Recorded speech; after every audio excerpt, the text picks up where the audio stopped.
Hello and welcome to Teen Topics, where you'll be taught all you need to know about circle theorems. So a circle theorem is basically finding the angle within a circle, which has another shape inside it. These shapes are generally not drawn to scale, which makes it that little bit more difficult. But don't worry, in the next few minutes you will learn all you need to know about circle theorems.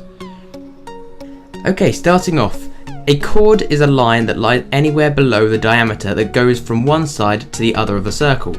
In this image, the perpendicular bisector of the chord passes through the centre of the circle. Number 2. Here we have a semicircle.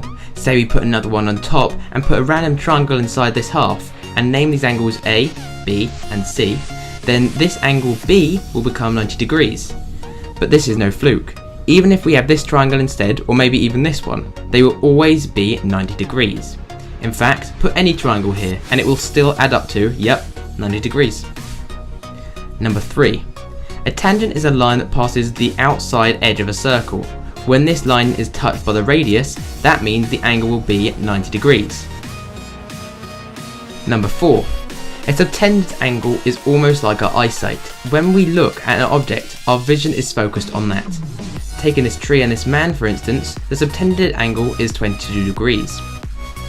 The subtended angle is basically the line, arc or object opposite to the inner triangle. Number 5. Angles in the same segment subtended by the same arc are equal. For example, ABC is the same as ADC. Number 6. When you have an arrowhead shape inside a circle, the inner angle here is twice this angle at the circumference. Number 7. The diagram shows a cyclic quadrilateral, which is a four-sided shape with all of its corners touching the circumference. What is different about this is that the opposite angles both add up to 180 degrees, so A and C would add up to 180, and B and D, same thing. Number 8. Going back to the tangents, if you do not remember, go back to number 3, then the lengths of the two tangents would equal the same amount. To explain that with a visual guide, length AB is the same as AC. Number 9. The angle between the tangent and a chord is equal to the angle in the alternate segment.